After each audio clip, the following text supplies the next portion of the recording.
안녕하십니까, 레필입니다. 9월 26일 두산 에너빌리티 보도록 하겠습니다. 증시 먼저 보겠습니다. 코스피 1.3% 하락했고요. 코스닥은 1.35% 하락했습니다.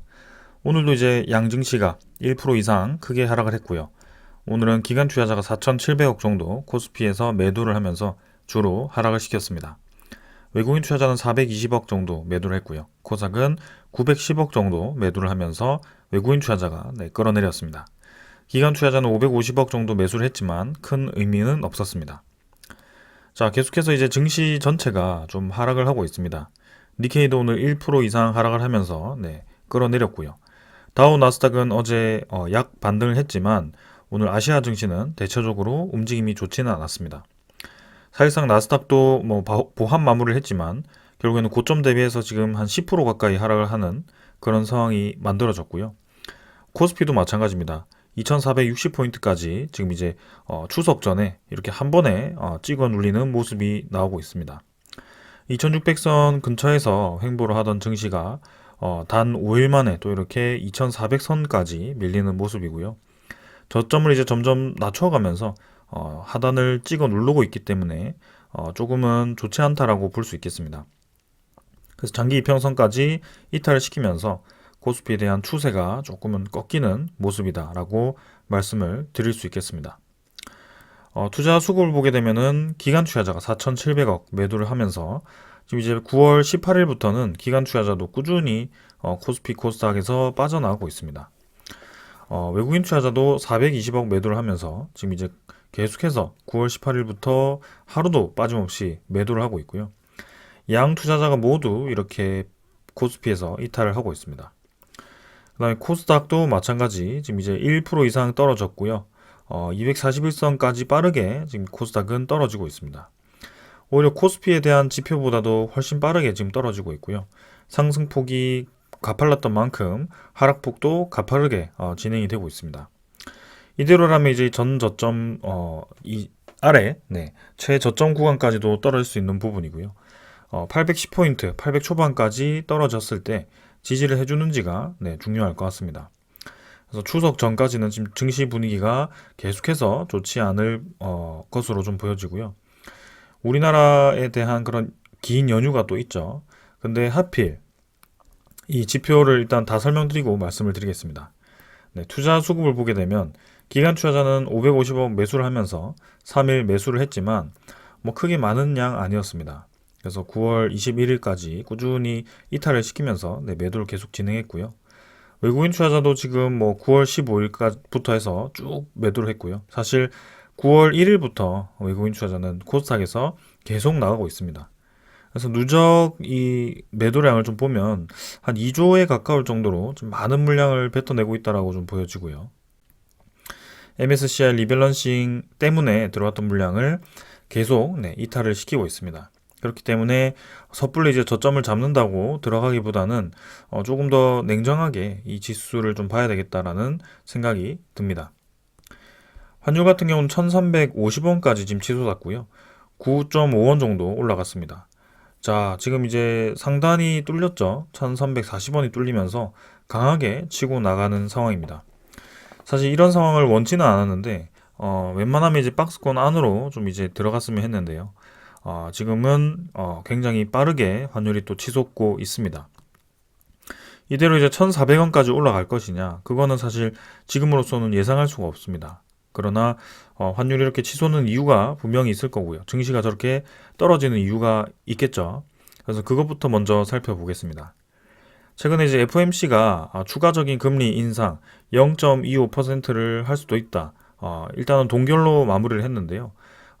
유가라든지 그런 천연가스에 대한 가격, 원자재 가격이 여전히 높게 유지가 되면서 CPI 지표가 조금 높았죠. 그래서 이 소비자 물가 상승률을 2%대까지 떨어뜨리기 위해서는 아직까지도 이 고금리를 오랫동안 유지해야 된다라는 얘기를 했습니다.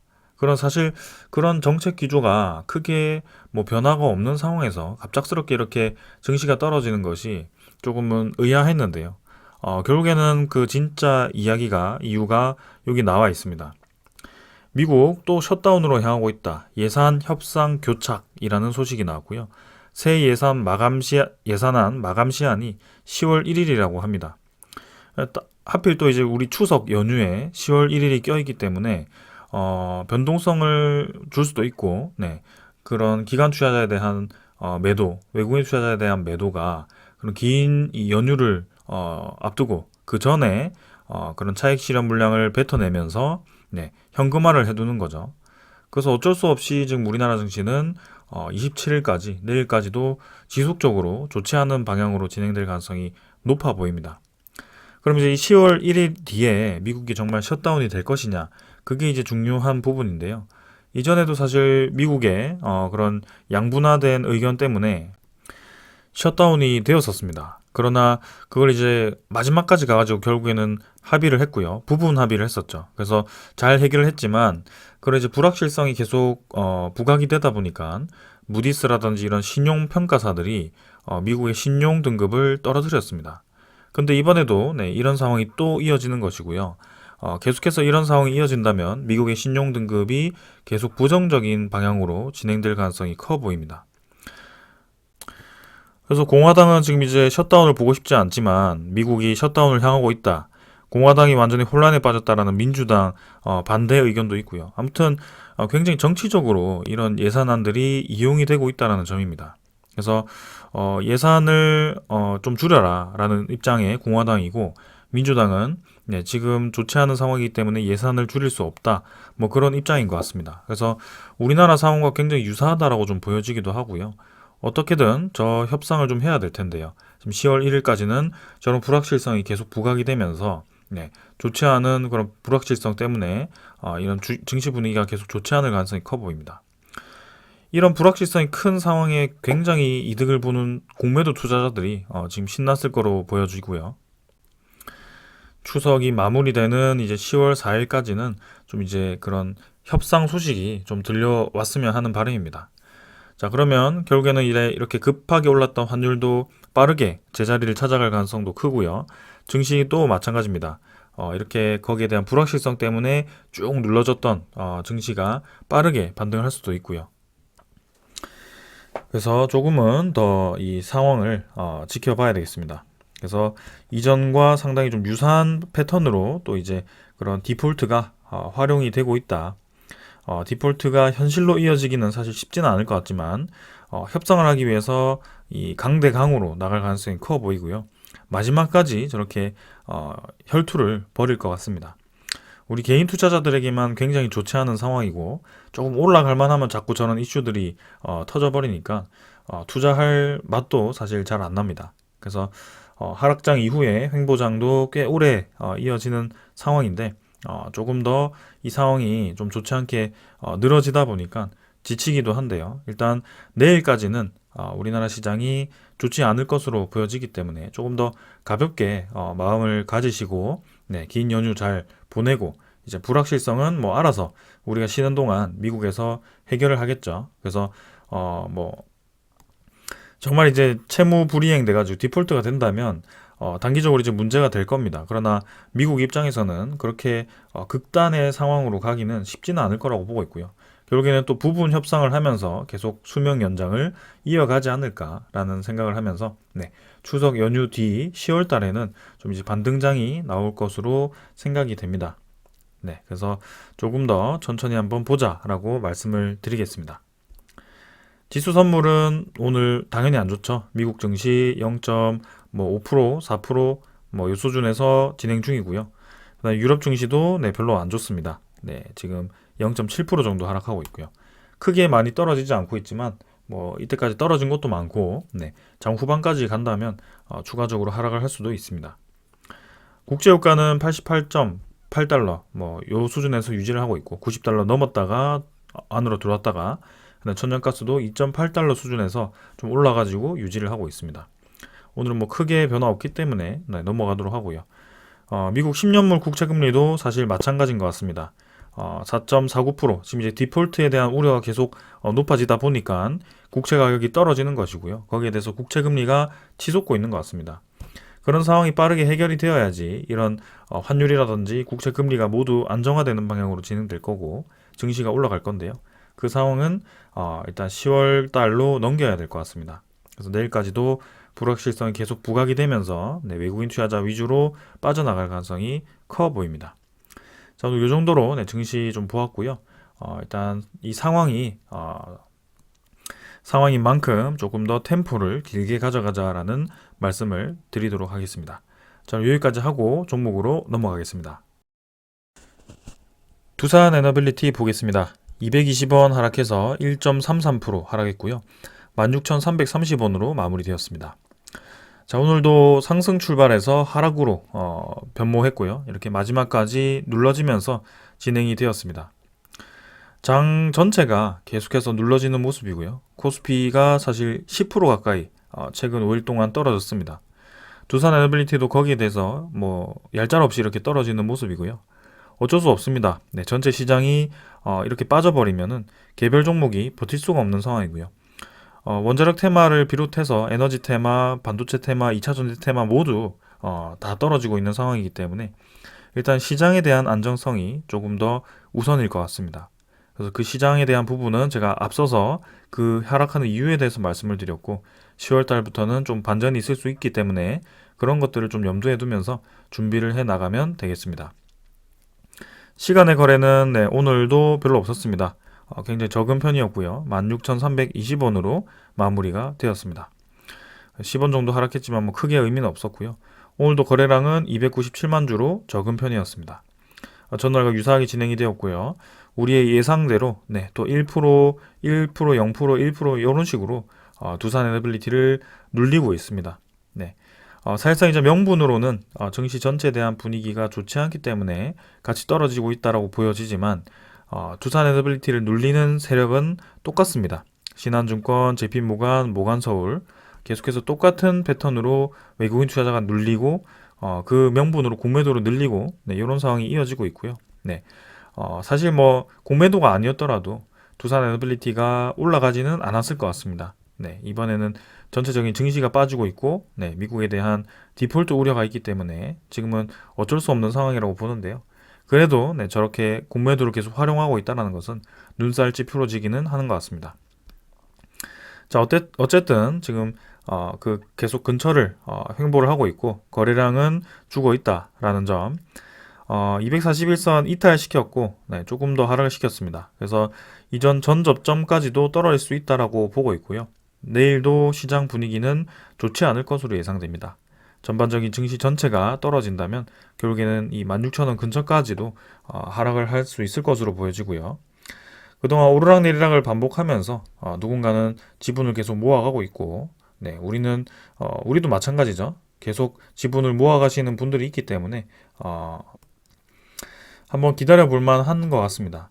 혹여나 이제 지분을 추가로 매입할 여유가 없으신 분들도 결국에는 기다리는 것이 답인 것 같습니다. 지금 두산 에너빌리티를 손절하고 나간다고 하더라도 딱히 투자할 종목이 별로 없거든요. 모든 종목들이 떨어지고 있는 상황 속에서 오히려 올랐던 종목들에 잘못 들어가면 두산 에너빌리티와 같은 이렇게 오랫동안 같은 자리를 횡보하는 종목보다 오히려 많이 올랐던 종목들은 지금 크게 하락을 하고 있기 때문에 더 큰 손해를 볼 수도 있습니다. 그래서 그런 부분들을 충분히 이해하실 거라고 보고 있고요. 두산 에너빌리티에 대한 기업이 좋다라고 생각하고 이 사업성이 좋고 환경이 좋다라고 본다면 조금 더 기다려 보는 것이 좋을 것 같습니다. 자, 그래서 굉장히 오랫동안 기다려 왔지만 증시에 대한 분위기가 딱히 지금 개선이 되지 않고 있고요. 그 상황이 좀 많이 지연이 되고 있지만 결국에는 그 상황이 올 것은 우리가 알고 있거든요. 그래서 그런 것들을 가지고 투자에 임하면 될 것 같습니다.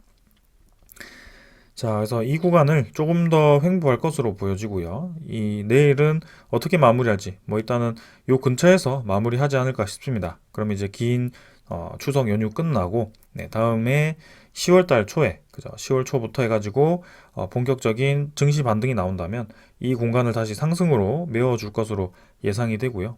그때쯤에는 좀 올라가는 방향으로 힘을 받아주기를 바라겠습니다. 자, 결국에는 여기서 추가적인 하락이 있다면 추가 매입할 수 있는 그런 기회가 오는 것이고요. 내가 여기서 매입을 했는데 또 올라갔다 내려왔고 여기서 또 매입을 했는데 여기서 또 올라갔다 내려오고 또 올라갔다 내려오고 이렇게 한다고 해서 내가 계속 손해를 보고 있는 것이 아닙니다. 결국에는 주가가 계속 올라갔다 내려왔다 하면서 반복적인 자리를 찍어준다라는 것은 굉장히 좋은 매수 기회다라고 볼 수가 있는데요. 오히려 이제 이렇게 우상향을 하거나 우하향을 하는 종목들은 매수 기회가 사실 잡기가 굉장히 어렵습니다. 그래서 이렇게 같은 자리를 계속 찍어주는 종목이 매수하기가 굉장히 좋다라는 점이고요. 두산에너빌리티가 영원히 여기서 횡보할 것 같이 보이겠지만 결국엔 시장 분위기가 개선되고 그런 좋은 소식이 나온다면 올라갈 수밖에 없는 상황입니다.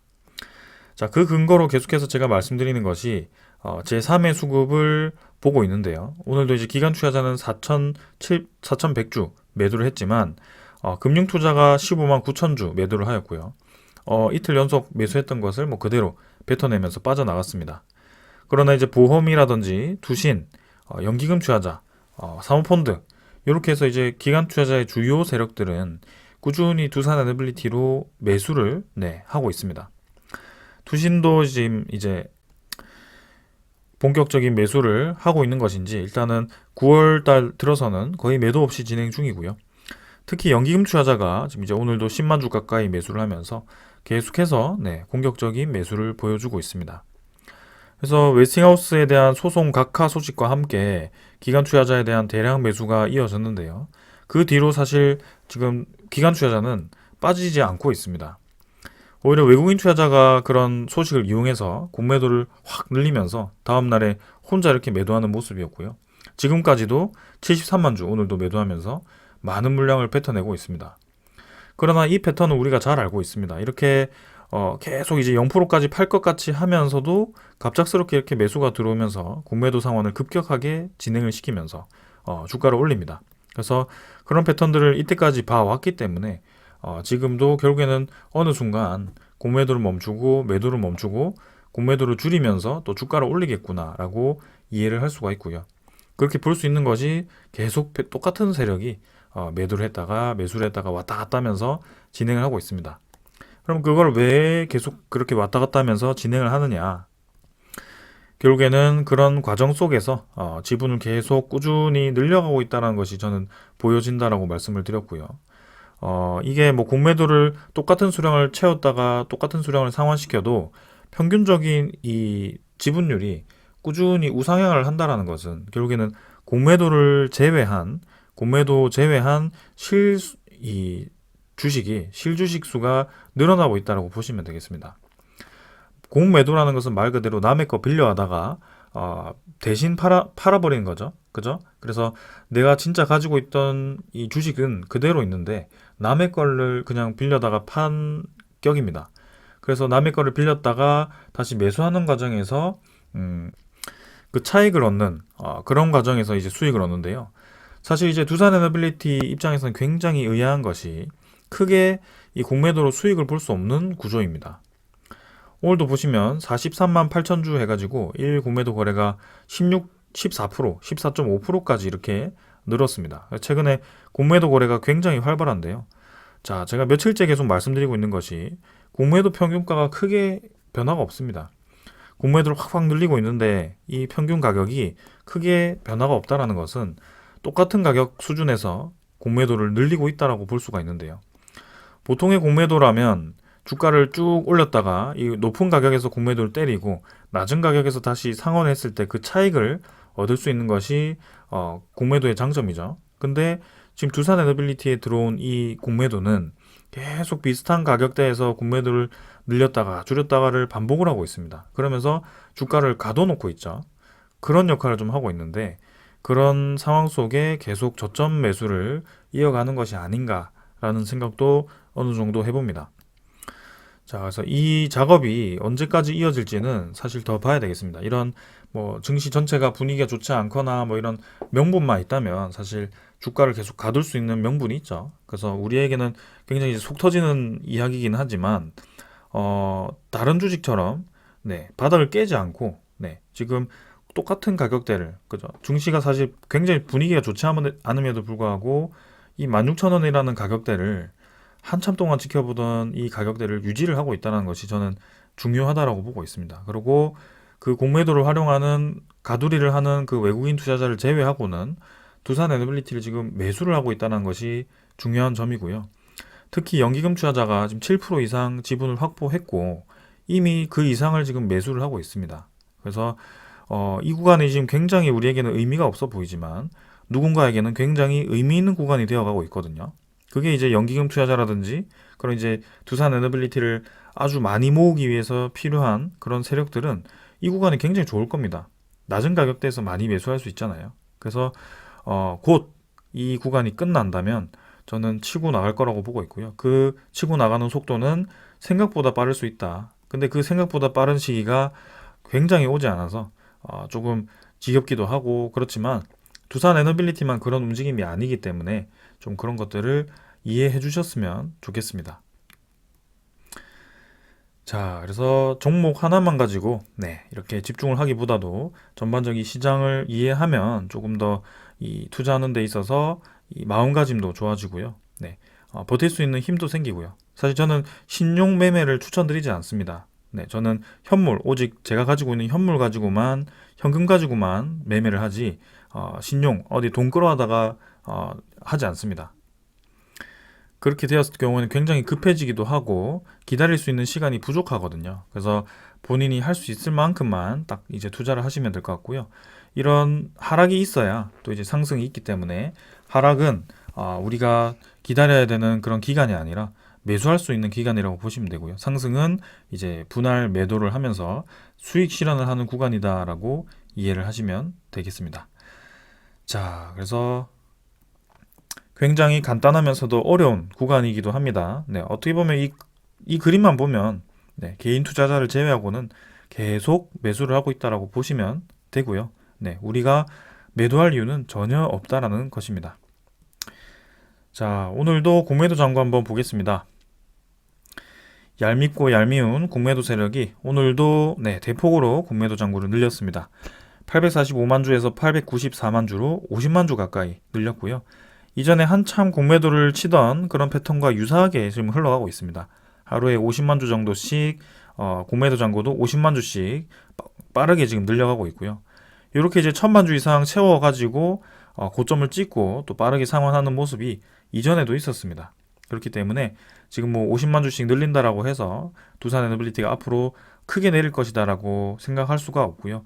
아까도 말씀드렸듯이 지금 두산 에너빌리티의 공매도는 주가를 끌어내리는 데 쓰이는 것이 아니라 주가를 가두는 데 쓰여지고 있고요. 그런 와중에 외국인 투자자는 상환을 하면서 이 주식도 늘려가는 것 같다라고 추정을 하고 있습니다. 자, 그래서 그런 것들 좀 이해를 해주셨으면 좋겠고요. MSCI에서도 실제로 두산 에너빌리티에 대한 비중이 계속 증가를 하고 있습니다. 이 기업이 좋지 않고 크게 전망이 좋지 않다면 MSCI에서 굳이 두산 에너빌리티에 대한 비중을 늘릴 이유가 없거든요. 근데 비중이 늘어지면서 계속 코스피에서 주요 포지션을 차지를 하고 있기 때문에 조금 더 길게 봐야 할 것 같습니다. 전날 같은 경우는 모간서울 34만 주 매도를 하면서 또 상위 매도를 했고요. 오늘도 뭐 마찬가지입니다. 모간서울이 21만 주, JP모간이 15만 주 매도하면서 또 오늘 대부분의 매도를 이 모간서울, JP모간, 신한증권에서 나왔습니다. 그래서 이 패턴이 쭉 이어질 것 같고요. 내일도 마찬가지일 것 같습니다. 그래서 연말이 아니죠. 연휴가 지나고 10월 달에는 좀 이제 반전이 있는 흐름을 보여주기를 바라겠습니다. 지금 모간서울 매도 포지션이 사실 MSCI 리밸런싱 전부터 해가지고 좀 이런 포지션이 이어졌는데요. 조금은 반전될 수 있는 시기가 아닐까. 이번에도 이제 디폴트 이슈 때문에 또 이렇게 매도를 급격하게 하는 것 같은데 결국에는 공매도죠. 말 그대로 공매도기 때문에 상환하면 그만입니다. 주가가 급등을 하지 않는 선에서 상환을 시키면 그만이기 때문에 지금은 천천히 우리는 이 공매도 세력이 뭐 어떤 짓을 하던 크게 염두해 주지 않고 우리 갈 길을 가면 될 것 같습니다. 대차 잔고는 오늘도 늘었고요. 71만 주 체결이 되었고 상환이 35만 주 진행이 되었습니다. 그래서 한 35만 주 정도 대차 잔고 늘어서 2,447만 주까지 대차 잔고가 늘었습니다. 뭐 공매도 잔고가 늘어나니까 같이 늘어나는 것 같고요. 그 다음에 종목 상승은 외국인 추정이 72만 주에서 21만 주로 오늘은 오히려 이제 외국인 매도 물량이 많이 줄었습니다. 어제도 매도 물량이 좀 많았었는데 네, 이렇게 매도량을 줄이면서 마무리가 되었고요. 어제부터 해가지고는 조금 다른 움직임이 나오기 시작했다. 13.8%에서 지금 12.86%까지 기어이 1% 가까이의 지분을 매도를 해버렸습니다. 그래서 사실상 저의 예측상으로는 저의 이 지금까지의 이 두산 에너빌리티의 흐름을 보았을 때는 이 이상 크게 매도할 물량이 없다라고 보고 있거든요. 그래서 내일까지 바짝 이제 매도하고 나면 뭐 12.7%, 8% 수준에서 매도를 멈추고 이제 추석 지나고 나서 좀 이제 매수로 전환을 해주기를 바라겠습니다. 그러기 위해서는 이제 10월 1일에 중요한 이벤트가 좋게 협상으로 끝나야겠죠. 네, 그래서 그런 것들 조금 주시를 하면서 지켜보겠습니다. 자, 그래서 이 정도로 이제 기술적인 부분들은 다 말씀을 드렸고요. 네, 두산 에너빌리티에 대한 소식들 전해드리면서 마무리하겠습니다. 자, 먼저 전해드릴 소식은요. 폴란드의 포메라니아 원전 환경평가 승인 취득이라고 이제 소식이 나왔습니다. 9월 22일 폴란드 기후환경부 모스크와 장관은 포메라니아 원전이 폴란드 환경보호청에 환경평가 승인을 취득했다라고 밝혔습니다. 3.75기가와트로 폴란드 최초 원전이라고 하고요. 폴란드 북부 지방의 포메라니아주의 그런 이 지역에 건설을 한다라고 합니다. 그래서 이 웨스팅하우스에 AP1000을 선정을 해서 총 6기를 설치할 예정이고요. 일단은 용량을 보았을 때는 첫 3기를 먼저 건설을 하는 것으로 보여집니다. 그래서 웨스팅하우스가 이제 3기에 대해서 주기기라든지 그런 건설 업체를 선정을 할 것 같고요. 벡텔사와 일단 건설을 위한 컨소시엄 협정을 체결을 했는데 건설은 그렇다 치고 그러면 그 주기기와 보조기기는 누구와 할 것인가? 네. 미국에서는 주기기를 생산할 수 있는 기업이 없습니다. 그렇기 때문에 이 주기기를 두산으로 줄 가능성이 굉장히 커 보인다라고 말씀을 드렸고요. 이 2026년에 착공을 해야 되기 때문에 결국에는 이 주기기도 빠르게 발주가 진행이 되어야 될 것 같습니다. 그래서 늦어도 올해 말, 내년에는 이제는 발주가 나야 될 것 같다라는 생각이고, 웨스팅하우스가 곧 소식을 전해줄 것 같습니다. 자, 그래서 폴란드 이 첫 번째 원전에 대한 환경 승인이 났기 때문에 이제 우리나라가 추진하고 있는 퐁투누프 원전에 대해서도 이제 그런 정부 차원의 이 건설 승인이 날 수도 있을 것 같습니다. 우리나라도 기후환경부 쪽에 승인을 기다리고 있기 때문에 퐁투누프 원전 승인이 난다면 이제는 우리나라도 한수원이 지분 투자를 해서 49%를 가지는 합작사 설립과 함께 이제 본계약 체결을 할 수 있을 것으로 기대가 되고요. 그게 올해 안으로 좀 진행이 될 것 같습니다. KB증권에서도 그렇게 리포트를 썼고 전반적으로 그런 분위기가 좀 형성이 되고 있기 때문에 기다려 봄직하네요. 자, 그 다음은 두 번째 소식. 자, 사우디 쪽 소식인데요. 원전 짓는 사우디가 IAEA 사찰 면제 혜택을 포기하기로 했다라고 합니다. 이 내용은 핵심 내용만 좀 전달 드리면 IAEA 연례 총회에서 참석한 압둘 아지즈 빈 살만 사우디 에너지 장관이 사우디는 소량 의정서를 철회하고 모든 범위에 걸친 전면 안전 조치 협정을 채택하기로 최근에 결정했다라고 얘기를 했다고 합니다. 그래서 IAEA 안전 조치란 원자력의 평화적 이용을 위해서 핵물질, 장비 시설 등이 핵무기의 제조에 쓰이지 않도록 하는 검증하는 사찰 활동으로 CSA는 특정 국가와 IAEA가 모든 원자력 활동에 대해서 안전 조치를 적용하기로 합의를 하는 것이다. 그래서 이번에 사우디가 아직 원자력 없는 사우디가 2009년부터 SQP 적용 대상이었지만 원자력 발전소 건설을 본격 추진하는 만큼 이런 사찰 면제를 포기를 하고 모든 핵 활동에 대해서 사찰받겠다고 선언을 했습니다. 이게 무슨 의미나 이제 곧 원자력 발전에 대한 건설 발표를 하겠다라고 보여지는 것이고 핵 활동에 대해서 사찰을 받겠다라는 것은 미국에 대한 그런 합의를 하는 것으로 좀 보여지거든요. 그렇다고 한다면 사우디 원전에 대한 1400메가와트급 모델이 중국보다는 한국으로 올 가능성이 높아 보인다라고 생각을 합니다. 그래서 사우디 쪽에서도 아주 큰 원전 시장이기 때문에 우리나라 이 한전 쪽에서 이 1400메가와트급을 또 사우디에게 수주를 받을지 그런 것들 한번 기대를 해보면 좋을 것 같고요. 갑작스럽게 저런 소식이 나오지 않을까라는 생각입니다. 이미 사우디는 2017년부터 좀 검토가 되어 왔기 때문에 검토도 오래되었고요. 상당히 기다려봄직합니다. 그리고 UAE 원전도 마찬가지고요. 바라카 5,6호기가 지금 검토가 되고 있는데요. 우리나라의 10월 달에 이 UAE 대통령이 방한을 하죠. 거기에 대해서 또 이제 그런 관련 소식이 들려올 것인지, 이미 바라카 원전은 부지까지 선정이 되어 있고 부지 평탄화 작업까지 마무리가 거의 진행이 되어 있는 상황이죠. 일부 진행이 되어 있기 때문에 언제든지 승인이 떨어지면은 바로 지을 수 있는 상황입니다. 사실 폴란드라든지 뭐 체코라든지 이런 것들은 기초부터 처음부터 검토해가지고 이제 막 검토를 하는 입장이라면 뭐 저런 사우디라든지 UAE 같은 경우는 오히려 오래 전부터 그런 것들이 검토가 되어 왔고, UAE 같은 경우는 이미 부지까지 어느 정도 준비가 되어 있기 때문에 언제든지 바로 수주가 가능한 상황입니다. 그래서 오히려 우리가 예상치 못한 상황에 중동 쪽에서 이 원전 수주 소식이 들려올 수도 있을 것 같고요.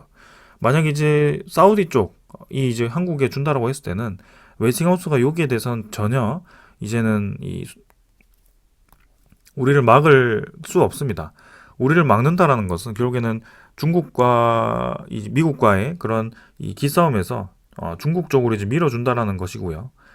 그렇게 하지 않기 위해서 미국 쪽에서 지금 그런 수출 제한을 풀어준 것이 아닌가. 이런 것들이 이제 소설을 써보자면 우리나라의 수출이 임박해서 미국 정부 차원에서 그런 웨스팅하우스의 소송을 각하한 것은 아닐까. 이런 이제 추측까지도 하지만 좀 너무 멀리 간 것이기 때문에 그냥 참고 정도로만 생각을 하시고, 일단은 정부 차원에서는 지금 우리나라의 수출을 막지 않겠다라고 하는 것입니다. 그래서 웨스팅하우스가 단지 그냥 지적재산권에 대한, 그래서 뭐라고 하죠? 로열티라든지 그런 손해배상금을 달라고 떼를 쓰는 것이기 때문에 수출은 수출대로 하고 그건 나중에 이제 합의를 봐도 되는 상황입니다. 그래서 소송과는 지금 별개로 우리나라는 수출이 가능하고 수주가 가능하다라고 보시면 되겠습니다. 자, 그래서 폴란드, 사우디, UAE 이렇게 해가지고 지금 하반기에 좀 주목할 사업들이 많죠. 그래서 한번 기대를 해보겠습니다. 자, 그 다음에 이제 참고사항으로 이제 한전이 세계 5위 우라늄 생산국인 우즈베키스탄 쪽에 원전 수주전에 돌입을 한다라고 합니다. 최근에 이제 이 중동 쪽, 그 다음에 유럽 쪽, 특히 동유럽 쪽에 이 대형 원전에 대한 건설 검토가 활발했는데요. 이제는 아시아까지 와가지고 필리핀도 바탄 원전에 대해서 지금 이제 새로 건설해줄 그런 국가를 찾고 있고요. 그 다음에 중앙아시아 쪽에서도 지금 카자흐스탄도 그렇고 이렇게 우즈베키스탄까지 나서가지고 대형 원전에 대한 이 수요를 보여주고 있습니다. 특히 우라늄 생산국이기 때문에 유리하죠. 대형 원전에 대한 그런 연료가 계속 나오기 때문에 우즈베키스탄은 굉장히 유리할 것으로 보여지고요. 여기에 대해서 우즈베키스탄이 2025년까지 원전 18기를 구축한다고 하는데, 이건 뭔가 좀 잘못된 것 같네요. 2025년까지, 2035년까지일 수도 있고요. 뭔가 오타가 있어 보입니다. 그리고 원전 18기가 7.3기가와트라고 한다면 한 개당 이제 1400메가와트라고 하면 73기가와트가 될 것 같은데, 일단은 뭐 이렇게 좀 보시면 되겠습니다. 아무튼 우즈베키스탄이 대형 원전을 많이 검토하고 있다. 그래서 우리나라가 세일즈를 진행하고 있다. 아직 초기 단계인 것 같기 때문에 조금 더 시간을 두고 보겠습니다. 그 다음에 우리나라 대통령이 또 11월에는 영국, 12월에는 네덜란드로 가가지고 관련 협의를 할 것 같고요. 반도체도 그렇고 뭐 에너지도 그렇고 2차전지도 그렇고 지금 유럽 쪽에서 우리나라에 대해서 굉장히 기술력을 인정하고 있고, 특히 제조력에 대해서 강국이기 때문에 계속 러브콜을 하고 있는 상황입니다. 영국도 이제 우리나라의 원전 기술을 지금 관심을 많이 가지고 있고, 한전 쪽에서 이미 이 2017년 수쯤에 우리나라가 단독으로 수출을 할 수 있었거든요. 근데 금액이 맞지 않아서, 그죠? 영국 쪽에서는 이제 먼저 돈을 우리가 투자를 받고 나중에 원전을 돌려가지고 발생하는 금액으로 원전에 대한 비용을 보전하겠다, 이렇게 얘기를 하는 것 같습니다. 그래서 금액이 맞지 않다라는 이유로 2017년에 입찰을 포기를 해버렸습니다. 우리나라 단독이었는데. 근데 이번에 다시 진입을 한 거고, 이번에는 우리나라가 그냥 들어가는 것이 아니라 그 UAE 자금을 끼고 이제 들어가는 것이거든요. 그래서 그런 이제 본격적인 이 펀드도 조성이 될 것 같습니다. 그래서 영국도 지금 이제 다시 도전을 한다면 상당히 유리해 보이고요. 네덜란드도 이제 이 1500메가와트급 원전 2기를 검토하고 있기 때문에 웨스팅하우스와는 별개입니다. 영국도 1400메가와트급이고요. 그래서 우리나라가 지금 이제 상당히 진출할 수 있는 국가들이 많다. 웨스팅하우스가 1000메가와트 가지고는 지금 이제 낄 수 없는 시장이 커지고 있다라고 보시면 되고요. 웨스팅하우스도 이 한수원 한전을 손절할 수가 없습니다. 결국에는 지금 이제 미국의 디폴트 그런 싸움처럼 우리나라와 이 미국 웨스팅하우스와 간의 그런 기싸움이 극에 달했을 때가 결국에는 합의에 가까워지는 시점이 아닐까라는 생각이고요. 네, 지금이 딱 그런 시기라고 저는 생각을 합니다. 네, 깜짝 소식이 좀 들려오기를 기다려 보겠습니다. 자, 그 다음에 마지막 소식은 마이크로소프트도 지금 소형 원전을 돌려가지고 AI와 클라우드에 에너지 공급을 하겠다. AI 클라우드죠. 그래서 앞으로 이제 이 AI가 굉장히 활용이 많이 되는데 AI가 학습을 많이 시키죠. 그래서 그런 데이터 학습을 많이 시키는 데는 또 막대한 그런 데이터 저장소와 그다음에 데이터를 처리할 수 있는 그런 칩들이 그죠? 데이터 센터가 필요합니다. 한마디로. 근데 그런 데이터 센터가 전력이 굉장히 많이 소모가 되는데 그걸 어떻게 다 감당을 할 거냐? 우리나라도 지금 이제 용인 첨단 산업단지를 비롯해서 계속해서 이제 그 이 데이터 센터에 대해서 고심을 많이 하고 있습니다. 그 전력 수급을 어떻게 할 것이냐. 근데 마이크로소프트가 지금 이제 소형 모듈 원전에 대해서 그 대안으로 제시를 한 거고요. 거기에 대한 전문가도 이제 채용을 하면서 앞으로 데이터 센터를 지금 소형 모듈 원전으로 구동을 하려고 하는 것 같습니다. 자, 전 세계적으로 지금 대형 원전, 소형 모듈 원전, 해상 풍력 뭐 이런 에너지들이 대체 에너지들이 계속 주목을 받고 있습니다. 이거는 경기가 침체되더라도 크게 관련이 없는 것이 지금 우리가 기존에 쓰고 있던 에너지들을 빠르게 대체를 하는 상황에서 또 이런 수요가 발생했기 때문에 경기 침체와는 또 별개로 빠르게 진행이 되어야 되는 상황입니다. 네, 그래서 두산 에너빌리티가 분명히 이제 관심을 받을 것이고 그런 이 상황이 지금 이제 곧 다가올 것 같다라는 저는 생각이 들고 있고요. 거기에 맞게 누군가는 계속 매집을 하고 있다. 이렇게 좀 말씀을 드리겠습니다. 그래서 오늘 이 정도로 좀 마무리를 하고요. 내일 마지막 날 좋지는 않을 것 같지만 좀 마무리 잘 하고 진행해 보겠습니다. 자, 오늘 여기까지 하고 마무리하겠습니다. 감사합니다.